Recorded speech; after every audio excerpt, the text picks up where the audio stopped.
Good morning बच्चों, कैसे हैं। आज क्लास 10 का अगला टॉपिक लेकर आए हैं जिसको हम लोग बोलते हैं रिफ्रैक्शन ऑफ लाइट।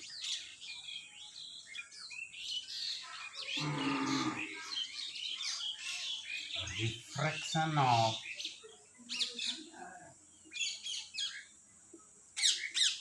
ये लाइट का वीडियो 4 होगा।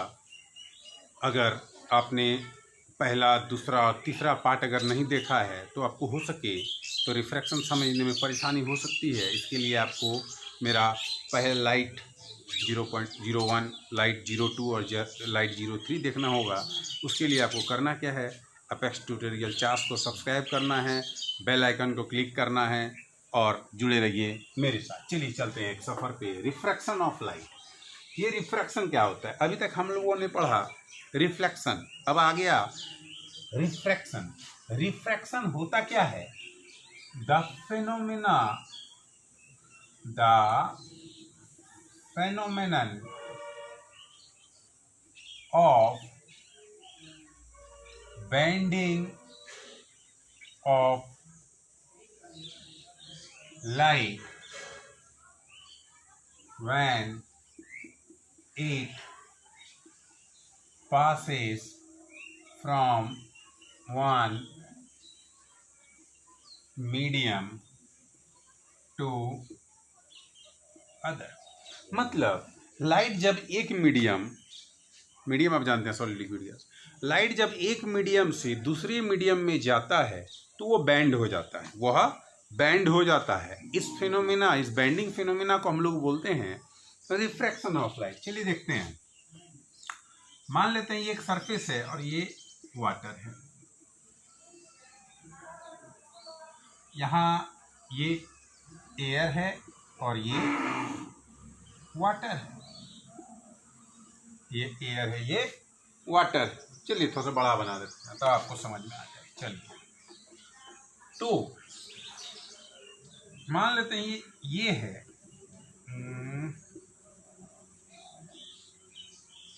ये वाटर है, ये एयर है। तो जायज बात है कि डेंसिटी किसका ज़्यादा है?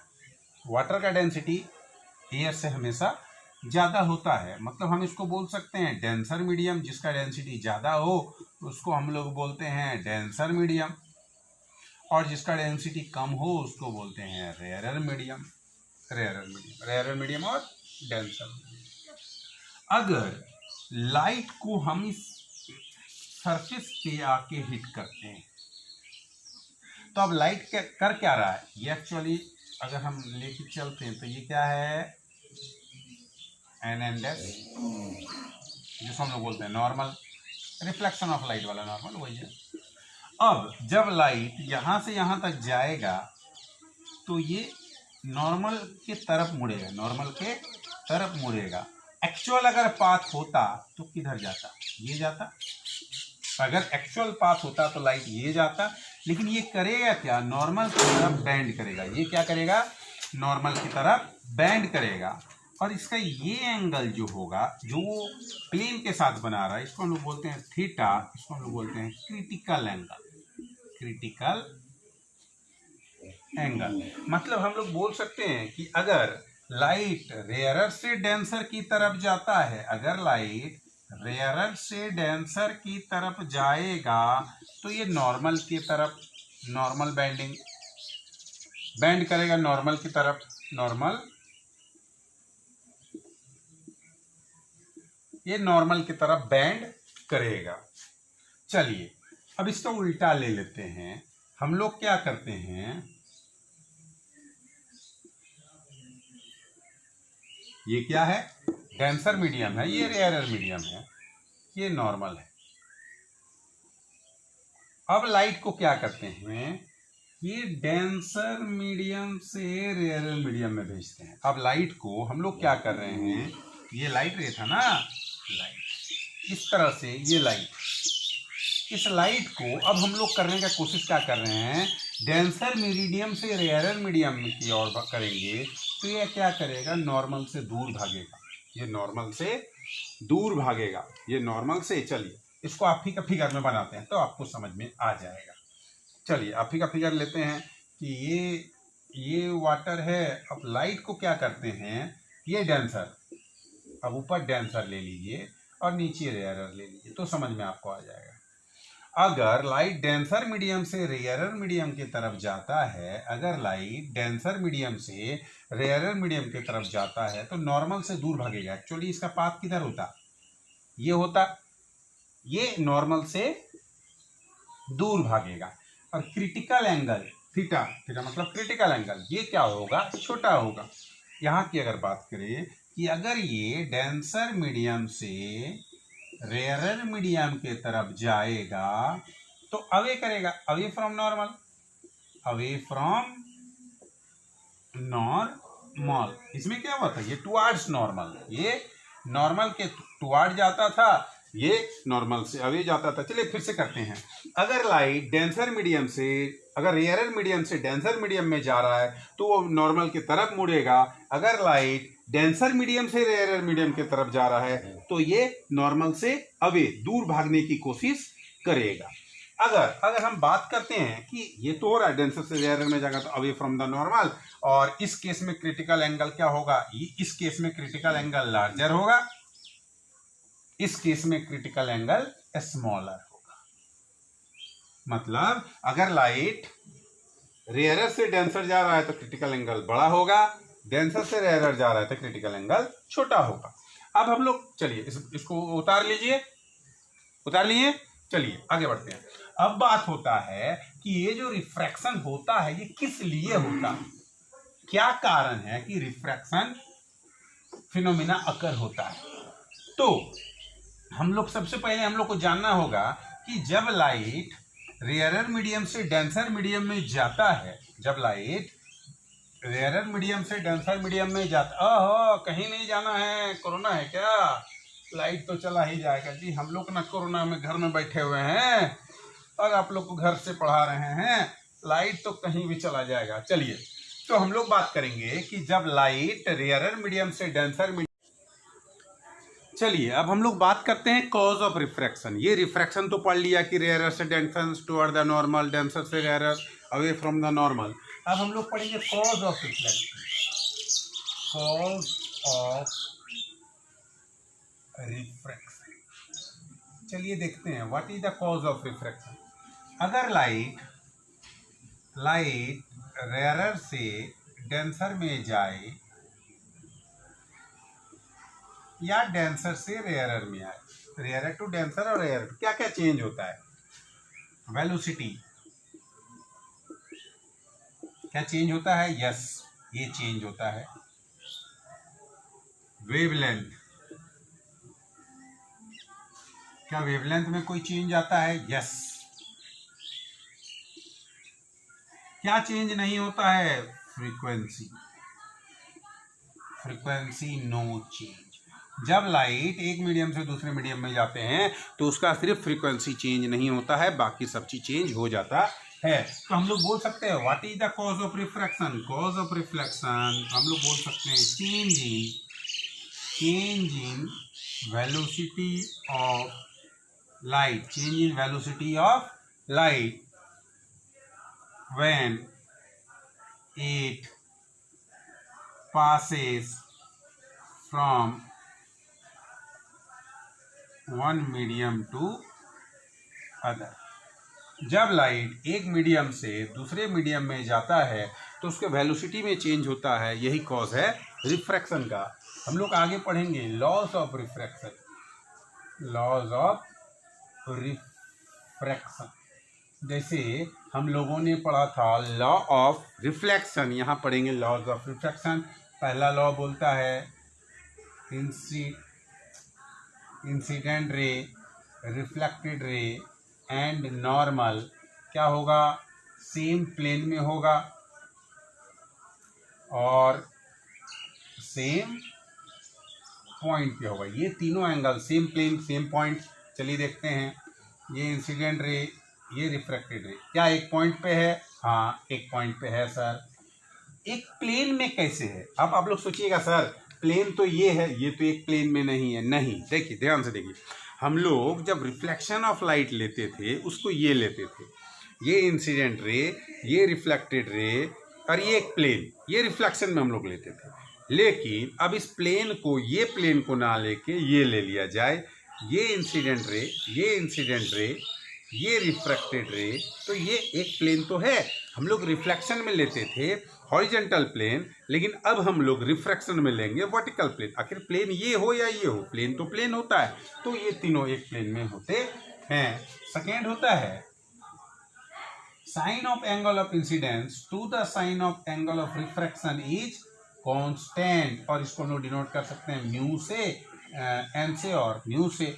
इसको हम लोग बोलते हैं स्नेल्स लॉ, और कभी कभार इसका नाम पड़ जाता है रिफ्रैक्टिव इंडेक्स।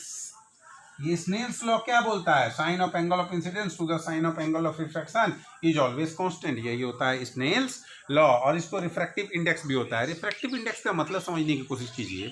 रिफ्रैक्टिव इंडेक्स का मतलब होता है कि अगर लाइट रेयरर मीडियम से डेंसर मीडियम में इंटर कर रहा है तो उसका वेलोसिटी कितने हद तक घटेगा, या लाइट जब डेंसर मीडियम से रेयरर मीडियम की तरफ जा रहा है तो उसका वेलोसिटी कितने हद तक बढ़ेगा, मतलब कितने हद तक घटा, कितने हद तक बढ़ा। तो ये तो हम बोल सकते हैं कि रिफ्रैक्टिव इंडेक्स का formula speed of light in air to the speed of light in vacuum, दो मीडियम एयर और वैक्यूम, तो ये रिफ्रैक्टिव इंडेक्स को बोल सकते हैं किसी speed of light in air, और v को बोल सकते हैं speed of light in vacuum. कितना स्पीड में अंतर पड़ेगा वो रिफ्रैक्टिव इंडेक्स होगा। फॉर एग्जांपल हम लोग बोलते हैं कि रिफ्रैक्टिव इंडेक्स डायमंड का रिफ्रैक्टिव इंडेक्स होता है 2.42, मतलब लाइट का स्पीड और एयर में और डायमंड में रेशियो होता है 2.42 का रेशियो होता है। ये होता है रिफ्रैक्टिव इंडेक्स ऑफ डायमंड। मतलब रेयरर से डेंसर में अगर लाइट जाता है तो कितने हद तक वो घटा, डेंसर से रेयरर में गया तो कितने हद तक बढ़ा। चलिए, इसके बाद बहुत सारा लंबा जर्नी लेके चलना है, लेकिन इस जर्नी को कंटिन्यू करने के लिए आपको करना क्या है, एपेक्स ट्यूटोरियल चार्स को सब्सक्राइब करना है। मेरे प्यारा सा चैनल एपेक्स ट्यूटोरियल चार्स को सब्सक्राइब करें, बेल आइकन को क्लिक करें ताकि आपको नोटिफिकेशन सबसे पहले मिलेगा। Be safe, stay at home, thank you.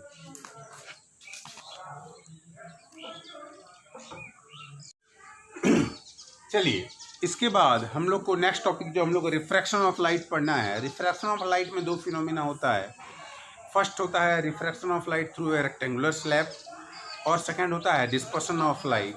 चलिए, आज हम लोग पढ़ेंगे refraction through a rectangular slab. कैसे पढ़ेंगे refraction through a rectangular slab? मान लेते हैं कि ये एक रेक्टेंगुलर स्लैब है, ये एक रेक्टेंगुलर स्लैब है, और इस पर रिफ्रैक्शन कैसे होगा, ध्यान से देखिए।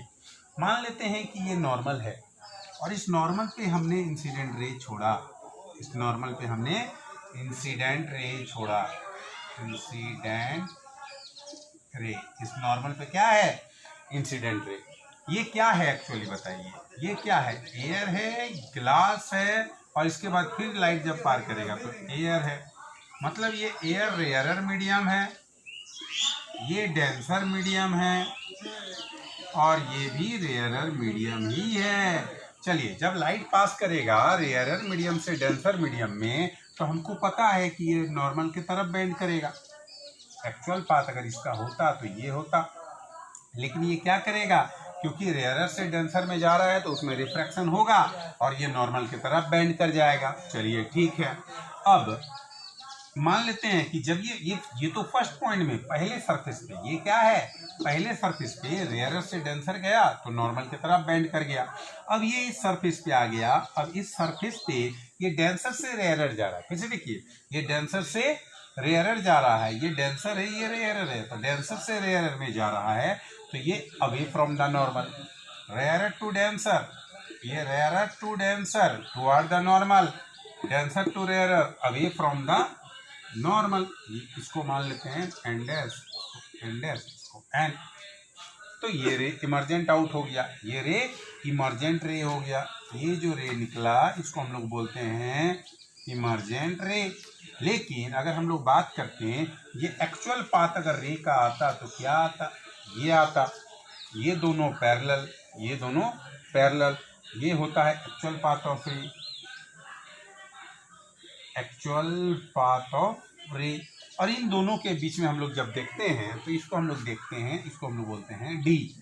इस डी का नाम होता है लेटरल डिस्प्लेसमेंट, डी को बोलते हैं लेटरल डिस्प्लेसमेंट। अब ये लेटरल डिस्प्लेसमेंट होता क्या है, एक्चुअल पाथ ऑफ रे और इमर्जेंट रे के बीच का जो गैप होता है, क्योंकि दोनों पैरेलल होगा, ये दोनों पैरेलल होगा, ये दोनों क्या होगा, पैरेलल होगा, और इन दोनों के बीच के गैप को हम लोग बोलते हैं लेटरल डिस्प्लेसमेंट। चलिए फिर से देखते हैं, फर्स्ट सरफेस पे क्या हुआ, rare medium to denser medium towards the normal. Second surface में क्या हो गया, denser medium to rare medium away from the normal. Actual path और इमर्जेंट रे पैरेलल हो गया, और पैरेलल डिस्टेंस को हम लोग बोलते हैं लेटरल डिस्प्लेसमेंट। कभी कभार हम इसको एक नाम दे देते हैं लेटरल शिफ्ट, कभी कभी इसको लेटरल शिफ्ट भी बोलते हैं। चलिए फिर से देखते हैं। अब बताइए, कोई ऐसा केस हो सकता है कि ये रिफ्रैक्शन हो ही ना, कोई रेक्टेंगुलर स्लेब में हम लाइट को कहाँ डालेंगे कि रिफ्रैक्शन नहीं होगा, तो आंसर होगा परपेंडिकुलर। ये नॉर्मल है, ये नॉर्मल है। अगर इस नॉर्मल में लाइट परपेंडिकुलर डाल दिया जाए तो ये पूरे तरह से पास हो जाएगा, पूरे तरह से पास हो जाएगा, नो रिफ्रैक्शन, नो रिफ्रैक्शन। क्योंकि ये लाइट इंसिडेंट रे हमने कहाँ डाला, नॉर्मल में डाला, नॉर्मल पे डालेंगे तो रिफ्रैक्शन नहीं होगा। यही होता है refraction through a rectangular glass slab. फिर से समझ लीजिए, ये बहुत इंपॉर्टेंट क्वेश्चन है बोर्ड के लेवल में। चलिए देखते हैं, फर्स्ट लेयर में rarer to denser towards the normal, second layer में denser to rarer away from the normal, दोनों के बीच हमेशा पैरेलल होगा, और एक्चुअल पाथ ऑफ रे और इमर्जेंट रे के बीच के पैरेलल डिस्टेंस को हम लोग बोलते हैं लेटरल डिस्प्लेसमेंट और लेटरल शिफ्ट। और एक केस होता है, अगर 90 डिग्री में आप लाइट को डाल दीजिएगा तो कोई रिफ्रैक्शन नहीं होगा, कोई रिफ्रैक्शन नहीं होगा। ये होता है refraction through a rectangular glass slab. आप घर में इसका एक्सपेरिमेंट भी कर सकते हैं। और अगर मेरे साथ जुड़ के रहना है तो आपको करना क्या होगा, छोटा सा काम करना है, एपेक्स ट्यूटोरियल चास को सब्सक्राइब करना है और बेल आइकन में क्लिक करना है, ताकि आप लोग मेरे से जुड़े रहें और मैं आपको इस लॉकडाउन पीरियड में आपको कमी खलने नहीं दूंगा। यह मेरा वादा है। Thank you.